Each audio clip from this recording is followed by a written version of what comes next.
जय श्री राम मित्रों, मैं पंडित रत्नेश तिवारी अपने YouTube चैनल ज्योतिष विद्या एस बंगलुरु में आप सभी का हार्दिक स्वागत करता हूं। आज हम जानेंगे कि मांगलिक दोष क्या है। मांगलिक दोष निवारण हेतु वैदिक उपाय के बारे में संपूर्ण जानकारी इस वीडियो के माध्यम से जानेंगे। आइए विषय की ओर आगे बढ़ें। मांगलिक दोष क्या है एवं कब होता है। सबसे महत्वपूर्ण प्रश्न है कि मांगलिक दोष कब होता है।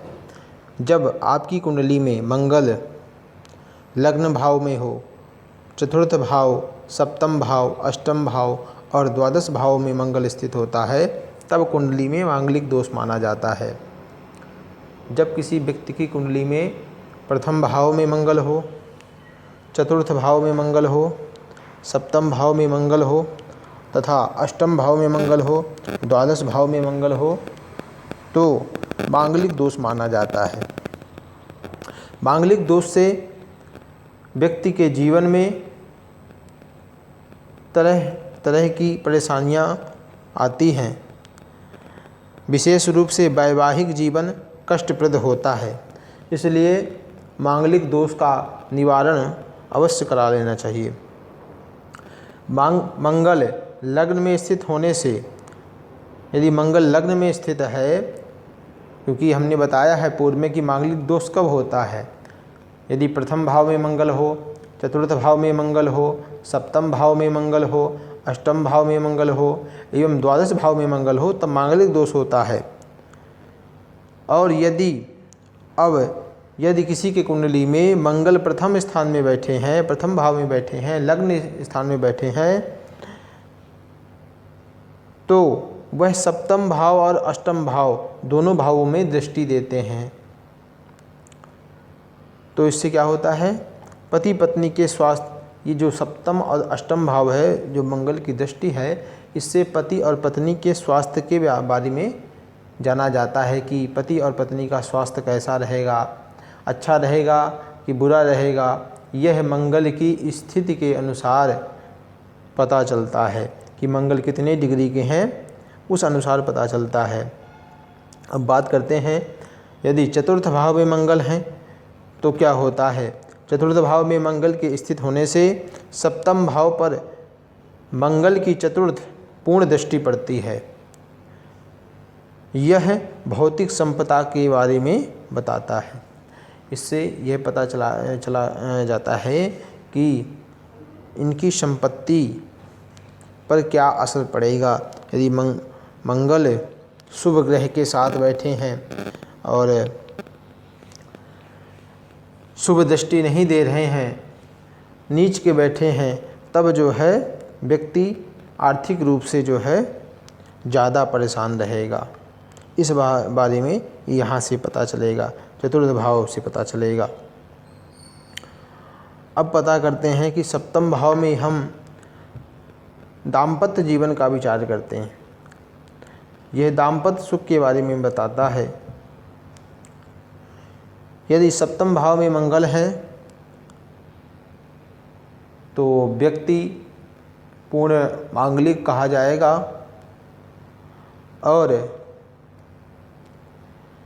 इससे यह पता लगाया जाता है कि पत्नी और पति के बीच किस प्रकार का सामंजस्य रहेगा, इनका वैवाहिक जीवन कैसा रहेगा, इस बारे में पता लगाया जाता है। और अष्टम भाव से दाम्पत्य जीवन के मांगलिक सुख को देखा जाता है, अनिष्ट प्रभाव को देखा जाता है। अर्थात जीवन में सुख रहेगा कि नहीं, कितना दुख होगा, इस बारे में अष्टम भाव में यदि मंगल बैठे हैं तो इस बारे में विचार किया जाता है। द्वादश भाव में यदि मंगल स्थित है तब अष्टम दृष्टि से सप्तम भाव को देखता है, तो जीवन की आवश्यकताओं की पूर्ति के लिए कार्य करने की स्थिति का एवं सैया सुख का पता लगाया जाता है कि जीवन में यह क्या कार्य करेंगे, कैसे कार्य करेंगे, कार्य करने में इनका मन लगेगा कि नहीं, इनकी प्रकृति कैसी रहेगी एवं इनका वैवाहिक जीवन प्रसन्नचित्त रहेगा कि नहीं रहेगा, इस बारे में संपूर्ण जानकारी द्वादश भाव से लगाया जाता है। इस प्रकार से हमने जाना कि प्रथम, चतुर्थ, सप्तम, अष्टम और द्वादश भाव में यदि मंगल हैं तो वह पूर्ण मांगलिक माने गए हैं। अब विचार करते हैं कि यदि कोई व्यक्ति मांगलिक है तो उसे सर्वप्रथम इस बात का अवश्य ध्यान रखना चाहिए कि उसका विवाह मांगलिक लड़की से ही होना चाहिए। आइए मांगलिक दोष निवारण हेतु वैदिक उपाय के बारे में जानते हैं। तो वर कन्या दोनों मूंगा रत्न जड़ित मंगल यंत्र धारण करें। जो भी लड़का लड़की मांगलिक है उसको मूंगा धारण करना चाहिए, मंगल यंत्र धारण करना चाहिए। यह यंत्र यदि विवाह के पूर्व धारण किया जाता है तो ससुराल अच्छा एवं शीघ्र अतिशीघ्र विवाह का संयोग बनता है। क्योंकि यदि लड़का मांगलिक है या लड़की मांगलिक है तो विवाह आदि में बहुत अड़चनें आती हैं। ससुराल पक्ष अच्छा नहीं मिलता है, विवाह हो नहीं पाता है, तो ये सब मांगलिक दोष का कारण है। तो हमें चाहिए कि हम मूंगा धारण करें, मंगल यंत्र धारण करें। इस प्रकार से हम मांगलिक दोष का निवारण कर सकते हैं। दूसरा उपाय है जो सबसे उत्तम है कि हमें मंगला गौरी व्रत करना चाहिए। यदि आपका शरीर सक्षम है तो आपको चाहिए कि आप मंगला गौरी का व्रत करिए एवं मन में संकल्पित व्रत पूर्ण होने पर व्रत का उद्यापन करना चाहिए। श्रद्धा अनुसार चाहिए कि वट सावित्री का व्रत करने से शीघ्र ही मांगलिक दोष निवारण के साथ साथ गुणवान एवं सुंदर वर की प्राप्ति होती है। यदि कोई स्त्री मांगलिक है तो वह यदि वट सावित्री का व्रत करेगी तो शीघ्र अतिशीघ्र मांगलिक दोष से निवारण हो जाता है और मनोवांछित वर की प्राप्ति होती है। चौथा उपाय है मंगल ग्रह के 10,000 जप स्वयं करें या किसी विद्वान ब्राह्मण के द्वारा करवाएं एवं उसका विधि विधान पूर्वक दशांश हवन करें। इससे मांगलिक दोष का परिहार हो जाता है। मंत्र शक्ति के द्वारा भी जो है जप आदि हवन के द्वारा मांगलिक दोष को कम किया जा सकता है।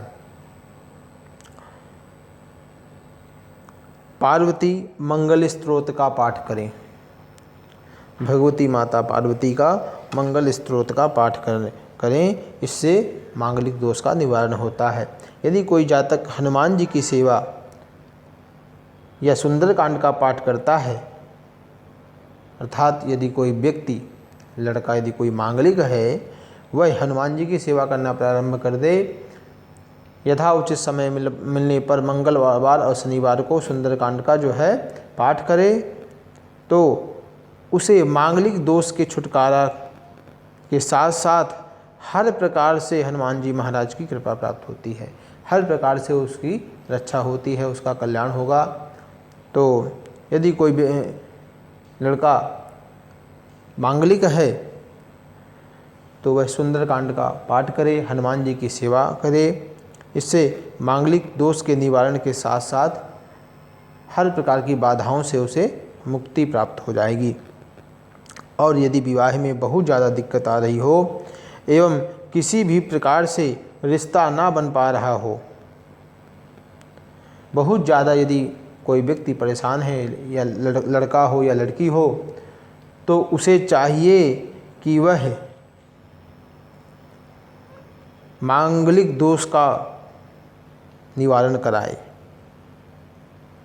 यदि उसका मांगलिक दोष प्रबल हो तो उसे चाहिए कि मंगल चंडी का अनुष्ठान एवं पाठ किसी विद्वान ब्राह्मण द्वारा कराना चाहिए। इसमें भगवती श्री दुर्गा देवी का सप्तशती का मंगल चंडी अनुष्ठान होता है। इससे मांगलिक दोष का पूर्णतः निवारण हो जाता है।